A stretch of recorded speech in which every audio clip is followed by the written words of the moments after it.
بسم الله الرحمن الرحيم وبه نستعين. أعزائي طلاب الصف الثالث الثانوي، احنا إن شاء الله في هذا الفيديو بنستكمل حل أسئلة كتاب لابلاس على درس الفيض المغناطيسي، واحنا إن شاء الله بنستكمل حل أسئلة الفيض المغناطيسي في ملف دائري بداية من المسألة رقم 6. المسألة رقم 6 نركز كده مع بعض، بتقول الشكل المقابل يمثل العلاقة بين كثافة الفيض المغناطيسي عند مركز ملف دائري، تمام، اللي هي البي، تمام، مكون من 20 لفة. يعني هنا مديلي هنا الان ب 20 لفة، بيقول لي والنسبة بين معامل النفاذية لقلب الملف إلى محيط اللفة الواحدة، تمام كده. يعني هو عامل علاقة بين كثافة الفيض المغناطيسي هنا على المحور الصادي والنسبة بين معامل النفاذية على محيط اللفة. يعني احنا ممكن نشتغل ال دهيت ونحط مكانها طبعا 2 باي ار عشان يبقى الكلام بس متماشي مع الرسم.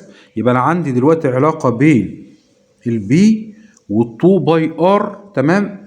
طبعا هنا مديني زاوية مقدارها 71.56 دي زاوية الميل مع محور طبعا مع محور مع محور السند. فهو بيقول لي هنا هو طالب هنا مني في المسألة ديت شدة التيار. طبعا احنا هننتقل الى حل هذه المسألة في الورق الخارجي مع التركيز. يبقى اول حاجة هجيب ميل العلاقة دي. يعني ميل العلاقة ديت هتبقى عبارة عن هتبقى عبارة عن بي على نيو على 2 باي ار على 2 باي ار. يعني النسبة بين معامل النفاذية وال2 باي ار ديت هتبقى المحور السيني. يبقى بي على نيو على 2 باي ار اللي هي هتساوي تان الزاوية 71.56. طيب ندخل بقى على طريقة الحل كده بسرعة.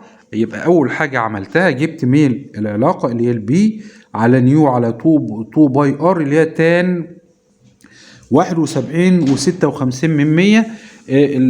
هنا الميل هنا طلع ب2، تمام كده. طب تعالى بقى ندخل على العلاقة الأساسية اللي احنا بنشتغل عليها، اللي هي عبارة ان البي للملف الدائري بتساوي نيو في ان في اي على 2 ار. طبعا عشان بس يبقى احنا متماشيين مع علاقة الميل، هضرب البسط في باي والمقام في باي. يبقى اذا دلوقتي اصبح بقى اصبح معايا دلوقتي المقام 2 باي ار. يبقى اذا الميل هنا يساوي الميل هيساوي ان يو على 2 باي ار.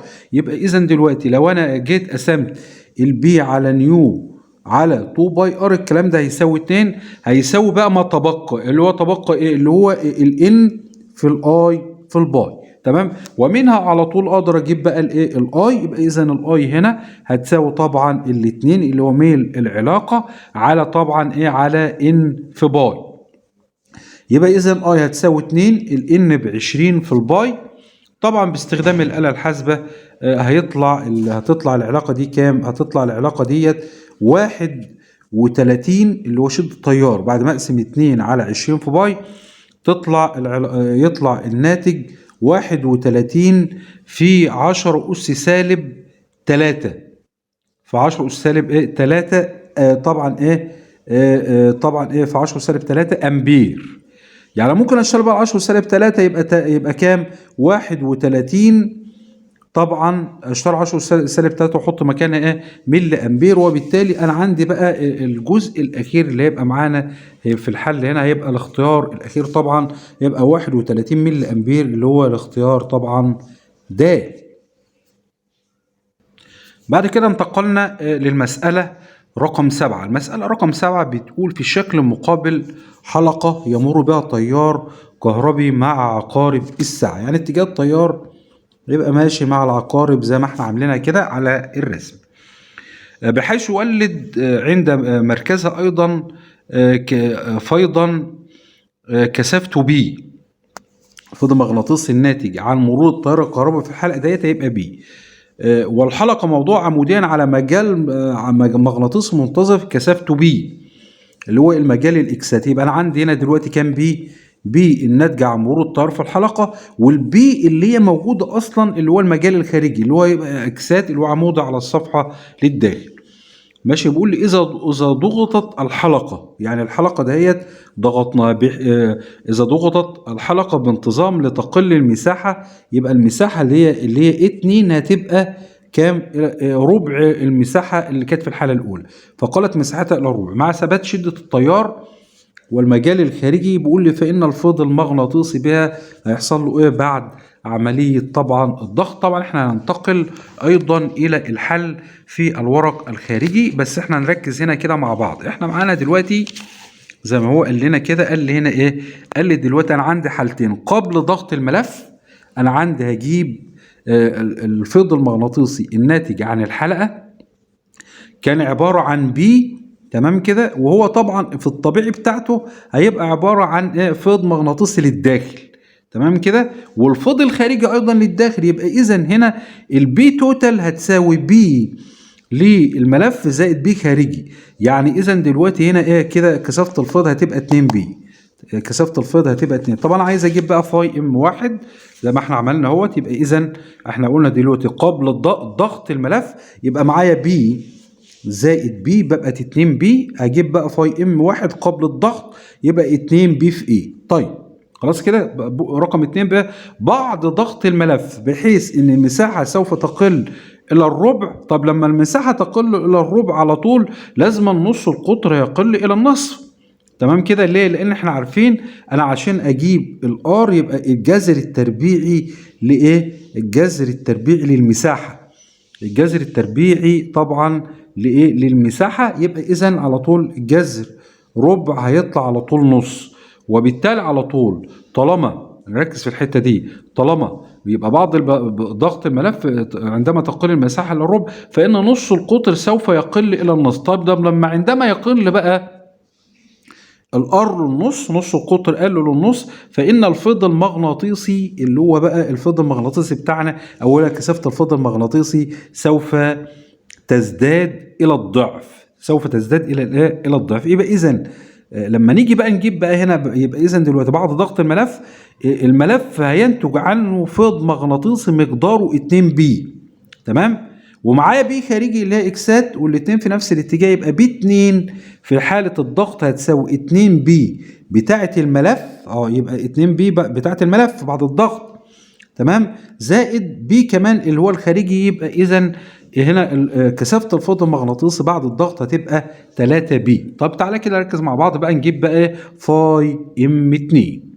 فاي ام 2 بتساوي بي في ايه؟ طب انا عندي البي ب 3 ايه؟ ب 3 بي، تمام. طب احنا قلنا المساحه قلت الى الربع، يبقى هنا المساحه هتبقى ايه على 4 او ايه في ربع، تمام كده. طب لما نيجي نجيب بقى فاي ام 2 طبعا هتبقى 3 بي في ايه على 4. تعالى بقى نجيب التغير، نجيب الدلتا فاي ام بين الفاي ام واحد ناقص فاي ام 2. فاي ام واحد اللي هي كانت قبل الضغط، تمام. فاي ام 2 بعد الضغط يبقى 2 بي في ايه ناقص 3 على 4 بي في ايه. يعني هنا التغير طلع بكام؟ طلع ب1.25 فاي ام او بي في. تعال نجيب بقى النسبة. هجيب نسبة التغير هيبقى 1.25 اللي هي بعد اللي هي الفرق نسبة التغير على الفيض الأول. يبقى 1.25 على 2. طلع هنا نسبة التغير 625 من 1000، 625 من 1000. طيب لما نيجي بقى نطرحها من الفيض الأصلي اللي هو كان موجود هنجد إن هي طبعا هنا بقى إيه سوف الباقي بقى منها، يبقى دي اللي قل، يبقى الباقي كام؟ هيتبقى 375 من 1000 اللي هو إيه كأن بطرح ديت من 1.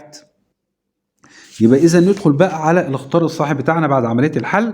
طبعا الاختيار بتاعنا طبعا سوف يقل الفيض بقى إلى كام؟ 375 من 1000 من قيمته الأصلية، طبعا بعد ما شرحنا طريقة الحل. بعد كده دخلنا على المسألة رقم 8. المسألة رقم 8 بتقول في الشكل المقابل الحلقات.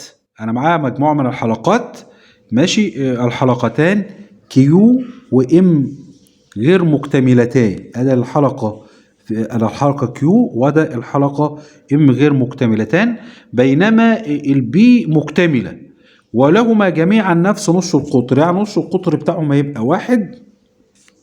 تمام. بيقول لي عند غلق مفتاح كي أي مما يلي يعني مما يلي صاحب شأن كثافات الفيض عند المراكز الثلاثة. بقول لي لما نيجي نقفل بقى الكده هو طبعا هيمر هنا التيار هيبقى 1 لأن الثلاثة متوصلين على التوالي، يبقى إذا أي هتبقى ثابتة وآر ثابته. تعالى بقى نشوف بقى العلاقه هتبقى هنا بين كثافه الفيض والان. تعالى نركز كده مع بعض. هنا طبعا هنا بالنسبه للحلقه بي دهيت كثافه الفيض طالما هي حلقه كامله، تمام، كثافه الفيض عند المركز سوف تكون مساويه للصفر. يبقى اذا بي بالنسبه لمين؟ بالنسبه للحلقه بي هنا بتساوي ايه؟ بي بالنسبه للحلقه بي هتساوي صفر. طيب تعالى كده نشوف للحلقه الثانيه اللي هي الكيو. نركز كده مع بعض. انا عندي هنا ان بكام؟ ان هنا هتبقى بتلات ارباع 3/4 من اللفه. يبقى اذا هنا البي هنا هتبقى 3/4 من اللفه بقى، يعني ايه؟ مع ثبات باقي العوامل. طب تعالى كده نشوف بالنسبه لمين؟ للام. الام هنا الان هتبقى ربع لفه، يبقى مين اللي هيبقى اكبر فيه؟ هنا تبقى ربع لفه، يبقى اذا البي هتبقى ربع ايضا. وبالتالي هيبقى هنا الأكبر هنا في كثافة الفيض هتبقى البي كيو. البي كيو أكبر، تمام. هيجي بعدها البي ام اللي هي ربع لفة، دي طبعا كانت 3/4 مثلا في نيو، تمام. هنا هتبقى هنا ربع في نيو، وطبعا دي بصفر. يبقى إذا هيبقى الكيو بي كيو أكبر من البي ام أكبر من البي بي، وبالتالي انا عندي الاختيار الصحيح اللي ينطبق عليه الحل ده هيبقى الاختيار طبعا ج. بعد كده دخلنا على المسألة رقم 9. مسألة رقم 9 برضك مسألة هامة، بتقول سلك طوله 10 باي تربيع سي ام شكل على هيئة ملف دائري نص قطره. يبقى انا معايا ار هنا بيديها لي بالباي سي ام، ومر به تيار شدته اي، فكانت كثافه الفيض عند المركز باي في 10 أس سالب 5 تسلا. بيقول لي فاذا كان قلب الملف هوائي فهو مديني هنا معامل النفاذيه للهواء اللي هي 4 باي في 10 أس سالب 7 وبر على الامبير متر. بيقول لي فان قيمه شده التيار بالامبير هتساوي نقط. طبعا احنا لازم نركز مع بعض كده. الاول انا هجيب ايه؟ هجيب الان. هجيب الان بطريقه ايه؟ بطريقه ان بتساوي طبعا طول السلك على المحيط. يبقى احنا كده انتقلنا على طريقه الحل في الورق الخارجي اهيت. نركز كده مع بعض. انا معايا دلوقتي اجيب ان اللي هي بتساوي ال على 2 باي ار. طب انا معايا دلوقتي هنا ايه؟ ال كانت عباره عن كام؟ كانت عباره عن 10 باي تربيع اهو، ضربت في 10 سالب 2 عشان نحولها من السي ام للمتر. طيب خلاص كده. طيب على 2 باي مش هشتري الار واحط مكانها ايه؟ باي في 10 اس سالب 2 باي. يعني هو ادالي هنا ايه؟ اداني زي ما هو مديني كده في معطيات المساله ار بباي. يبقى هنا يبقى 2 باي في باي في 10 اس سالب 2 بتاعه التحويل الى من السي ام للمتر. يبقى اذا على طول بالاختصارات طلعت ان 5 لفات. بعد كده بقى بعوض في ايه؟ في القانون اللي هو البي بتساوي النيو ان في اي على 2 ار. طب تعالى كده هو مديني هنا البي بكام؟ بنيو بباي في 10 اس سالب 5 هتساوي 4 باي في 10 اس سالب 7 مضروبه في 5 في شده التيار طبعا على كام؟ على 2 ار، يعني 2 في باي في 10 اس سالب 2. تمام كده. طبعا احنا لما نختصر يبقى هيتبقى لي في النهايه بعد عمليه الاختصارات هيتبقى لي الاي بتساوي باي على 2 في 5، يعني اي هتساوي باي على 10. يعني اذا الاي بتساوي 1/10 باي، وبالتالي الاختيار الصحيح بتاعنا هيبقى الاختيار طبعا باء. بعد كده بقى انتقلنا إلى المسألة رقم 10 والأخيرة في الملف الدائري. مسألة برضك مسألة مهمة، بتقول الشكل المقابل يمثل حلقتان يمر بهما نفس التيار كما بحيث كان في الشكل A اتجاه الطيران متضادان. يعني هنا ايه؟ يعني هنا في الشكل ايه؟ نركز كده في الشكل ايه.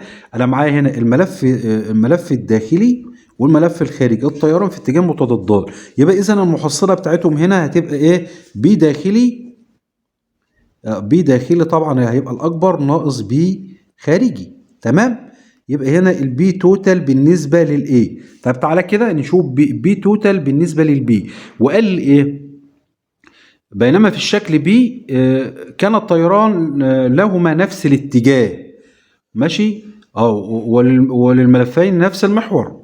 تمام. يبقى اذا هنا الطيران في نفس الاتجاه، يعني بي داخلي وبي خارجي الاثنين مع العقارب. يبقى البي توتال هنا بالنسبه للبي هتبقى طبعا بي داخلي زائد بي خارجي. يعني هنا المحصله هنا تبقى بالجمع.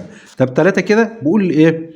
بالنسبه بقى للسي، كان ملفان متعامدان ولهما نفس المركز المشترك. تمام.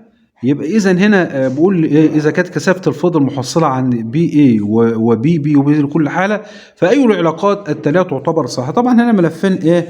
متعامدين. يبقى اذا هتبقى هنا بالجذر التربيع. يبقى هنا بي داخلي تربيع زائد بي خارجي تربيع. تمام. يبقى اذا هنا هيبقى اكبرهم هنا في كثافه الفيض يعني في الورق الخارجي كمان توضيح اكتر اهو. انا عندي هنا في ايه البي توتال كانت بالطرح، في بي البي توتال كانت بالجمع. ها بالنسبه للسي البي توتال كانت بالجذر التربيعي للداخلي طبعا زائد الخارجي. طبعا احنا يعني هيبقى اعلاهم هنا في كثافه الفيض هيبقى مين؟ هيبقى البي توتال للبي. تمام. هتبقى اكبر من البي للايه، وهتبقى اكبر من البي للسي. وبالتالي انا عندي الاختيار الصحيح بتاعنا هنا طبعا هيبقى طبعا الاختيار طبعا باء. تمام. احنا بنشكر مؤلف كتاب لابلاس الأستاذ مصطفى النجار على هذه الأفكار القيمة الممتازة. والسلام عليكم ورحمة الله وبركاته.